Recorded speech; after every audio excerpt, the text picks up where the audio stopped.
Hello everyone, we're going to go ahead and get started. This is Mr. Baker here with your first lesson in Honors Algebra II, all things radical. We're going to be working with square roots, cube roots, fourth roots, fifth roots. We're also going to be looking a little bit at rational exponents, which really are the same thing as square roots and all that other fun stuff, radicals. We're going to add, subtract, multiply, divide, and just do everything. We're going to have a lot of fun. You know, right now we're not going to be using a calculator. You need to really have a good number sense of your multiplication tables 1 through 12. The stronger your number sense will be, the stronger you will be at algebra, whether it's simplifying these kind of things, factoring especially, factoring really never goes away. So you have to be really good at all that stuff, and that really goes back to just number sense. All right, so I'll get started with all things radical. First thing, most of the time in this class in Algebra 2 we use square roots, and that revolves around perfect squares. So if you can remember these perfect squares, life is going to be easy. In other words, what's 1 squared, what's 2 squared, 3 squared, just going down the list. And you should really remember it all the way up to 15. So I got 1 through 4, I got 5, 6, 7, I'm writing down 8. 8 squared. 9 squared is 81. So you would stop right there with your multiplication tables from back in the day. But then we're going to pick up with 13 squared, which is 169, 14 squared, and then 15 squared. So if you can remember these, simplifying square roots is going to be easy. So just a little refresher, like say for example, I had the square root of 51. Or square root of 50, not 51, but 50. First of all, don't try to get out a calculator and type that in, because calculators don't even do square roots to begin with. What the name of the game is with simplifying square roots, cube roots, any of it really is to find the highest perfect square that goes into this square root. So the highest perfect square that goes into this square root evenly is 25. All right? Some people say, well, 4 goes into it, 9 goes into it, 16. No, they has to go in evenly. What's the highest perfect square that goes into 50 evenly? Well, it's 25. With radicals, or square roots, really anything, when I say radicals, that's just a generic term for cube roots, fourth roots, doesn't really matter. You can break them up, kind of like using the product rule here, where you have the 25 times 2.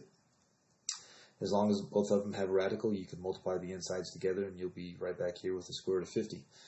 So I find the highest perfect square that goes into 50 evenly. It's 25. It goes in how many times? Twice. Once I have done that, you now know that the square root of 25 is 5. I don't know the square root of 2, so you just leave it. It stays with the radical. And there's your answer. 5 square root of 2. All right? So let's do another one.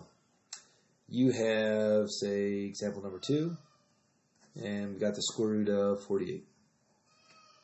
What's the highest perfect square that goes into 48? Well, 4 goes into 48 evenly, but there's even one higher. 16 goes into 48 evenly. 16 goes into 48 3 times.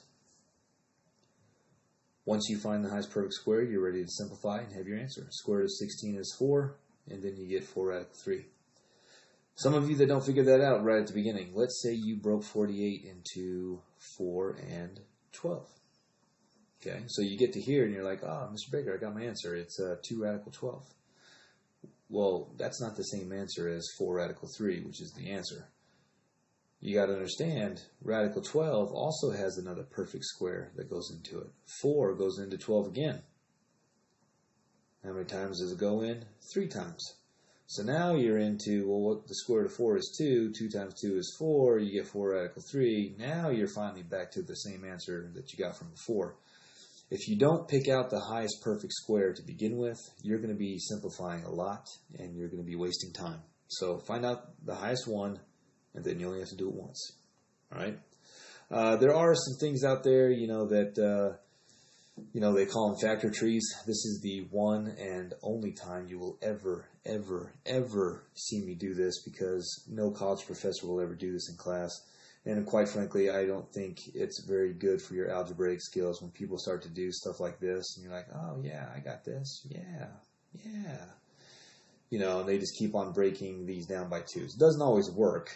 But, they're like, oh, and you circle them with pairs. Well, how many pairs of 2 were there? There was 2 of them. So, like, 2 times 2 is 4. Then there's just this 3 left over, so your answer is 4. We don't do factor trees in Honors Algebra II. They might do that in middle school, but it's not the best practice, in my opinion. You don't really know what you're doing.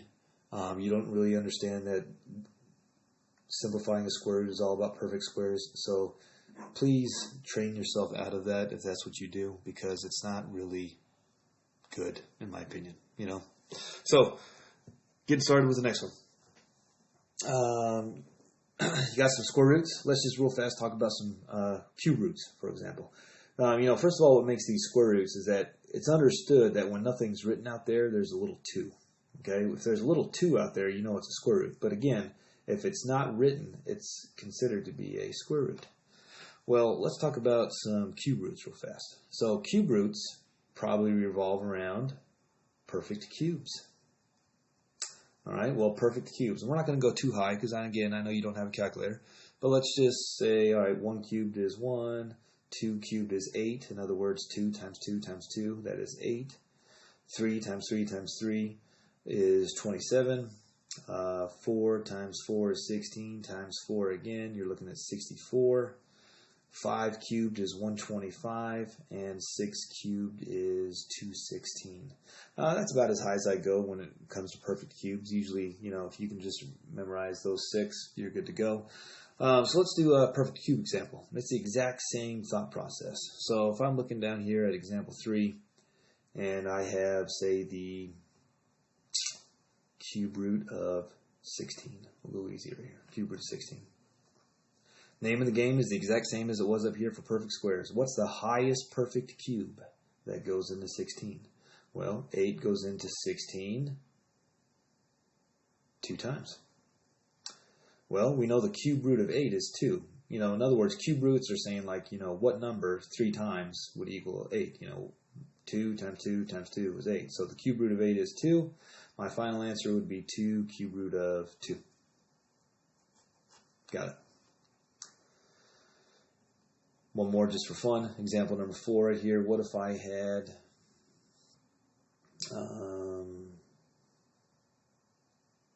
there's so many different ways you could do this. What if we had the cube root of 250? Make it easy. 250. Again, what's the highest perfect cube that goes into 250? Hopefully you would look at 125 and be like, all right, the cube root of 125 goes into 250 twice. And the cube root of 125 is 5. I don't know the cube root of 2, so it just stays. So my final answer would be 5 cube root of 2. Just simplifying some cube roots. So that's the simplifying aspect of, perfect squares, perfect cubes. We really don't do things with, perfect, fourths, or, quintics or perfect cubic, quintics and all that other fun stuff. We don't do that. This is kind of like what we stay with, perfect squares, perfect cubes. So let's talk about adding and subtracting. Let's do that first. Okay? So let's talk about adding and subtracting real fast. So now we're going to do adding / subtracting. Okay? So I'm looking at this. Let's call this example number 5. And let's do, we'll do 3 squared of 18 plus 4 square root of 32. Okay? Now, the name of the game with adding and subtracting is, can you get the same radical? If you can get the same radical, you can combine like terms.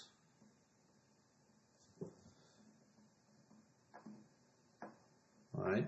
Now, right now I have square root of 18 and square root of 32. Those aren't the same radical. But if I can get the same ones, I can combine them. So, going back up top, what's the highest perfect square that goes into 18? Well, 9 goes into 18 twice. Highest perfect square that goes into 32? 16. And how many times does it go in? Twice. So all I did was use my perfect squares at the top of my paper and say, what's the highest one that goes into 18 and 32? Got it. Now, this turns into a 3. So this is kind of like saying, what's 3 times 3? radical 2. Well, that's going to be 9 radical 2. Okay, and we're just carrying this plus sign. Square root of 16 is 4. So this turns into really 16 square root of 2. Do they have the same radical now? Square root of 2, square root of 2. Yes, they do. Combine like terms. What's 9 plus 16? 25 square root of 2. Final answer. Alright, let's do a subtracting one, just so you can say that I taught you one, and Mr. Baker, you didn't teach us this.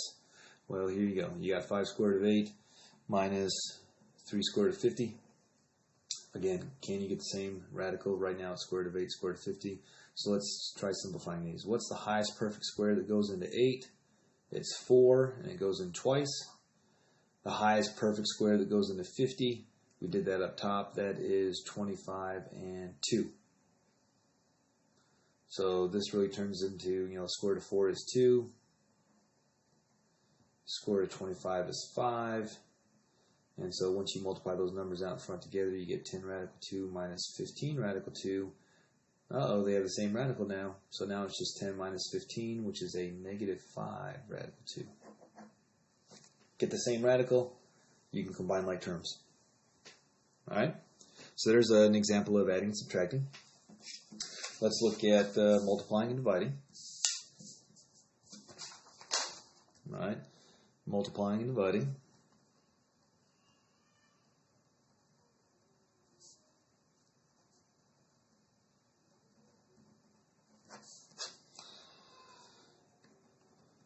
I think we're on, what, example number 7?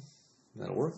Example number 7, let's do 3 radical 12 times radical 6, or square root of 6. That's good. All right. Notice the dot right here, multiplication. We're going to multiply these together. I always like to say you multiply radicals with radicals and numbers with numbers. It's kind of like multiplying like terms. If these two have a square root, you can multiply them. If there's numbers out in front, you can multiply those.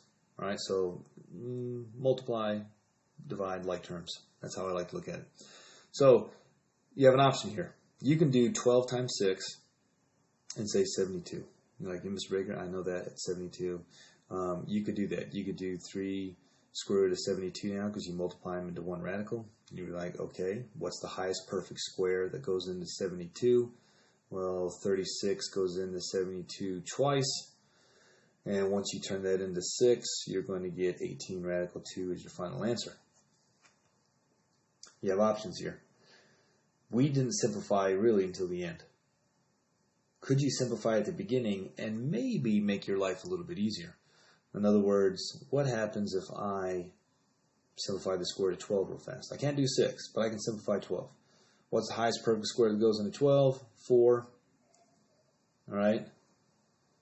Well, that now turns into 3 times 2 times, radical 3, radical 6, which is now just 6 radical 18. And you're like, well, all right, I still can simplify the square root of 18. How many times? What's the highest perfect square that goes into 18? 9. And once you turn that into a 3, you now get 18 radical 2. Notice we got the exact same answers here. Okay? Sometimes when you simplify at the beginning, you won't have to do it again at the end. This time we actually had to do it at the beginning and the end. You can always just multiply right out and then simplify at the end. If you had to ask me, Mr. Baker, which way would you rather do it? I always try to simplify at the beginning just to make these numbers smaller. Sometimes, you're going to have like, 12 and say 20. You don't want to multiply 12 and 20 and then try to figure out the highest perfect square that goes into 240. It's just not going to be fun. All right. So I like to simplify at the beginning and run with it. That's my personal preference, but I'll let you pick your poison on that one. Okay. So there's a multiplying one.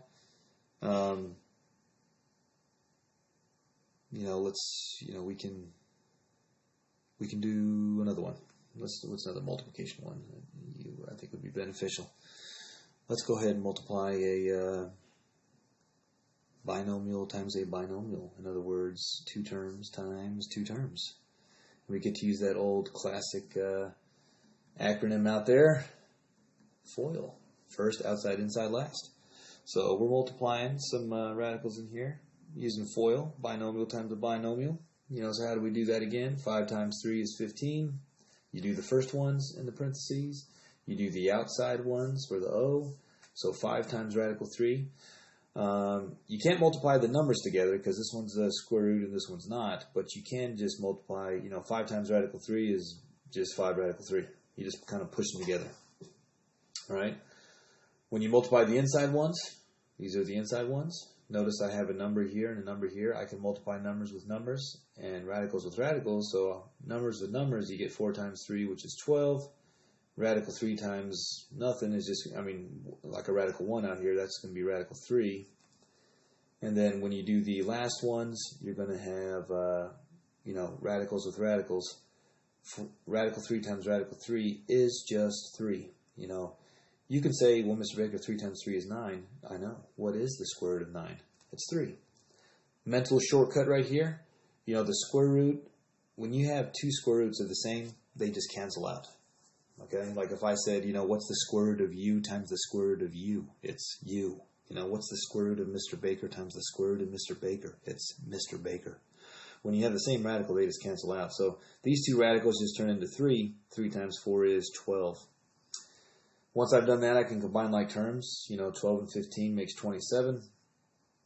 These do have the same radical, so 5 and 12 is 17. Put the radical in the back. It's not common practice to put the 17 radical 3 plus 27. You always put the radical in the back. All right. So this would be our final answer for that one. Just doing some FOIL. I know you've seen FOIL before. Maybe just have forgotten it over the last few days. All right. So there's some multiplication ones. Let's just talk about dividing real fast. Dividing is really, quote-unquote, rationalizing. You learned in, Algebra 1, Geometry 2, you cannot have a radical in the denominator. So what do you do when you have a square root in the denominator? You have to rationalize it. Rationalizing means you multiply the top and the bottom by that radical. I have to get that radical off. It's a cardinal rule of algebra. So you rationalize it by multiplying the top and the bottom by that radical. And when you do that, you just multiply straight across, right? So 3 times radical 2 is 3 radical 2. And radical 2 times radical 2 is just 2. Okay? I do have some numbers here. In other words, they don't have square roots. Can I reduce 3 and 2? Nope. There's my final answer. I'd be done with that one. Okay?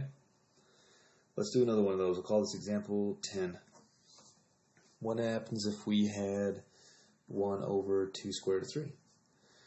Well, again, you can't have a radical on the bottom, so you multiply the top and the bottom by that radical. Notice I'm just multiplying the top and the bottom by that radical. That's really all that matters.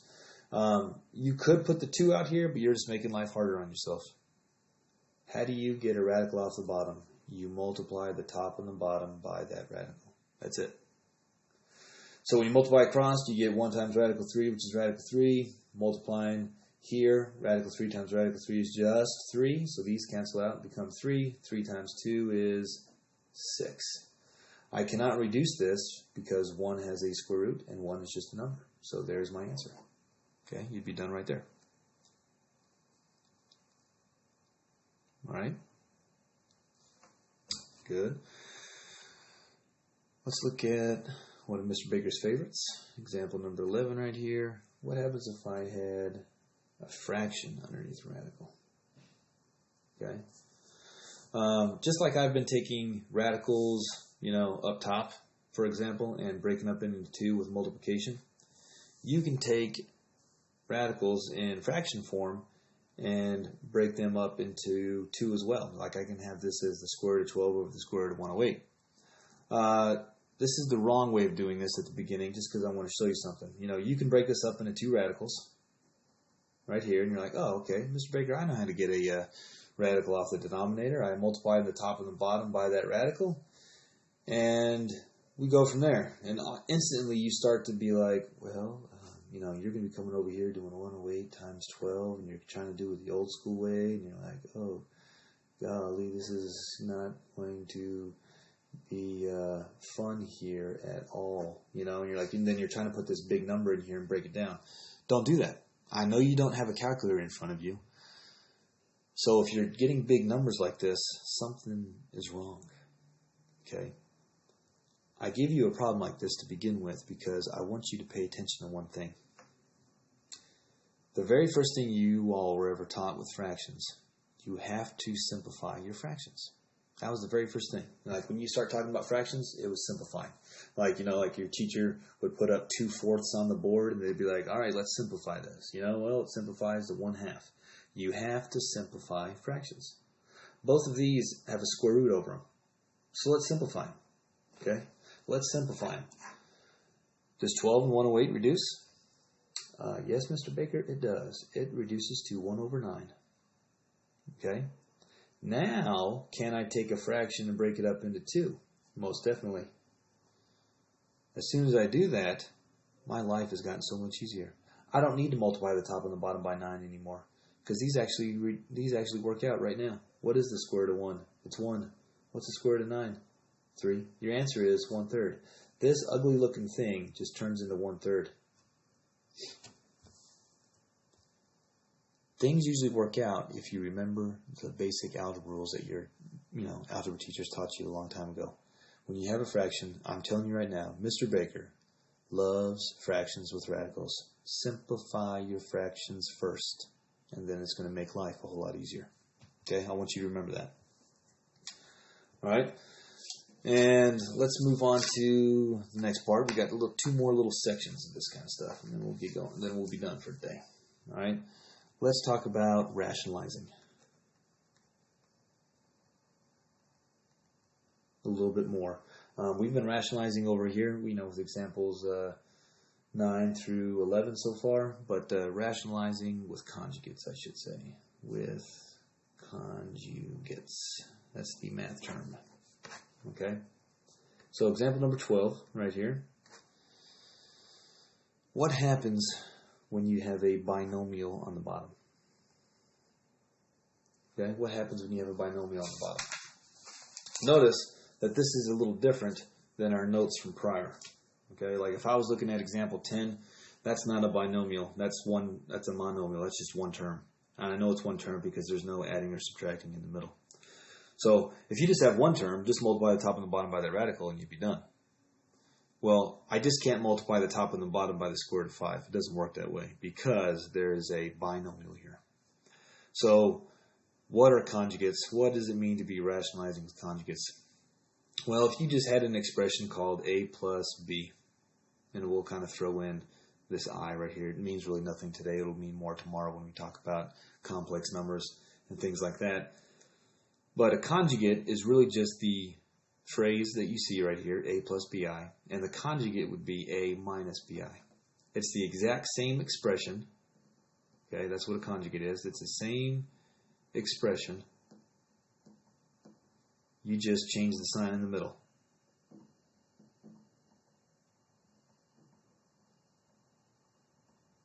Notice I didn't say change all the signs. I just said change the sign in the middle. I need to get this radical off the bottom.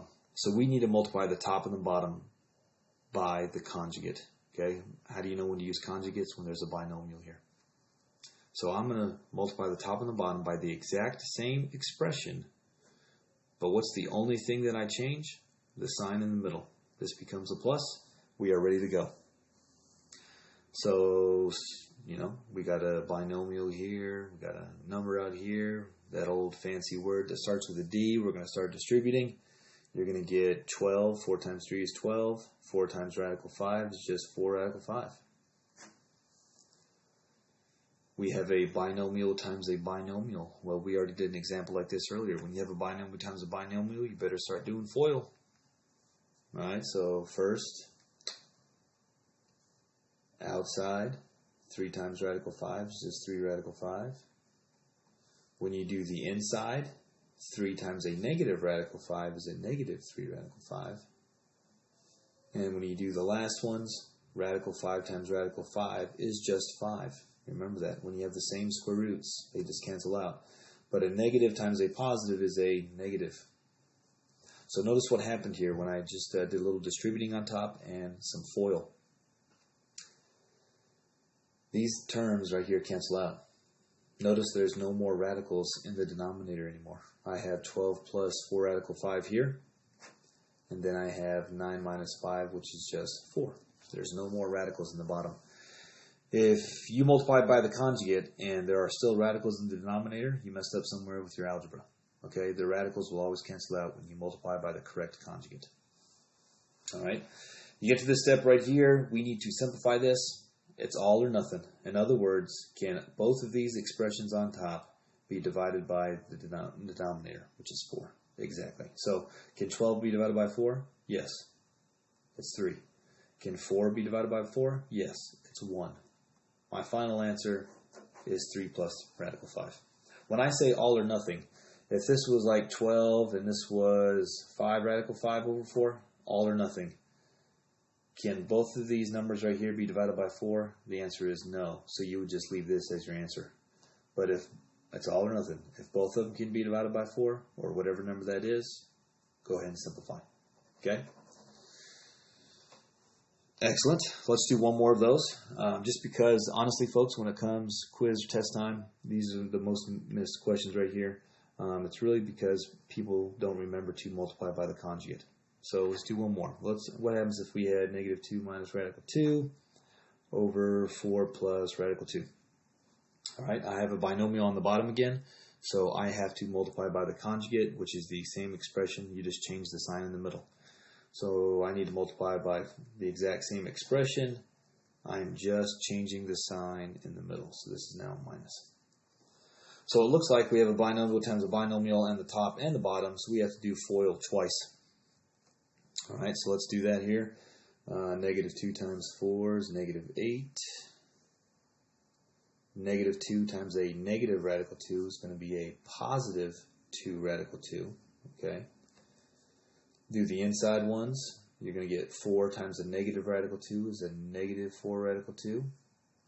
And a radical 2 times a radical 2, because of the same radical, they cancel out. But a negative times a negative is a positive 2.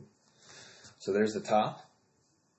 It's okay if there's radicals in the top, in the numerator, but there can't be radicals in the denominator. So if I start to do FOIL down here, you're going to get 16. Negative 4 radical 2 right there. 4 times negative radical 2 is negative 4 radical 2.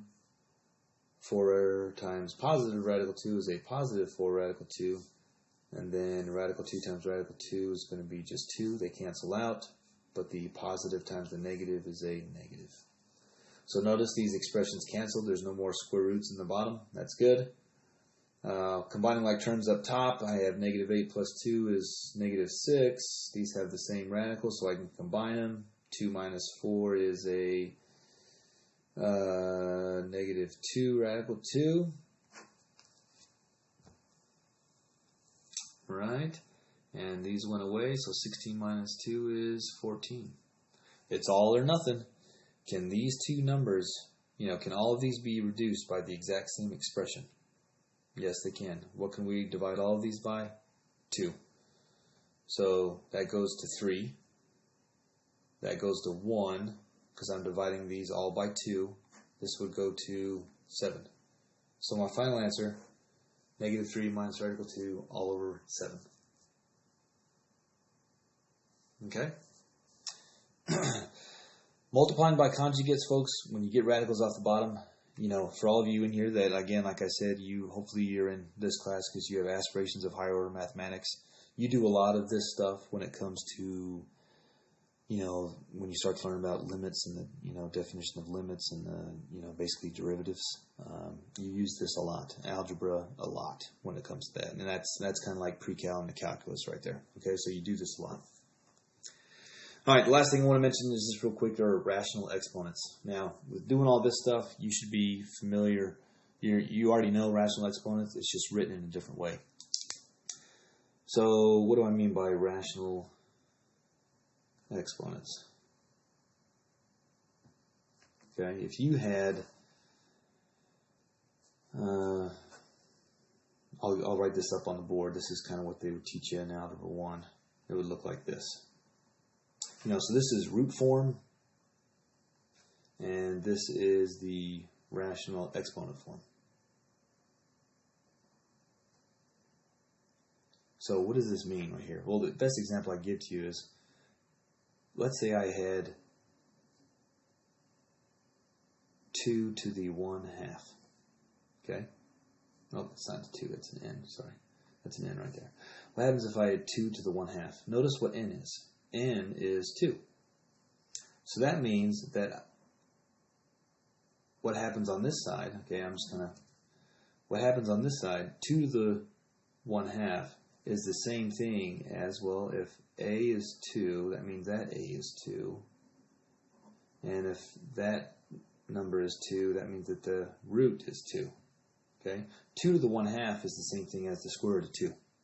Right? That's the algebraic way of telling you that. But anytime you see 1/2, that is the same thing as the square root of 2. If you saw something as 1/3, it's the cube root of 2. You know, if you saw 1/4, that's the 4th root. If you saw 1/5, that's the 5th root. Okay? That's the 5th root. So, what does that mean? Well, let's just look at a few examples. Example number 14. What if I had 81 to the 1/2? I want your brain to train real fast. If I see 1/2 right there, that is the same thing as the square root of 81.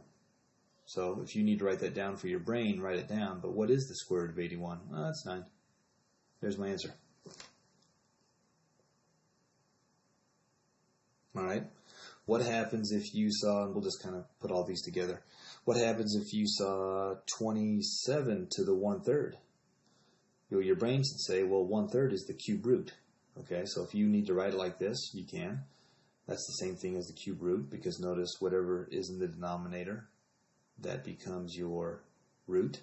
So that's exactly what I did. Denominator becomes the root.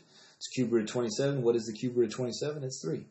Because 3 times 3 times 3 is 27. All right. Now we can have a little bit of fun with this and be like, okay, well, what happens if we had 125 raised to the 2/3 power? Okay.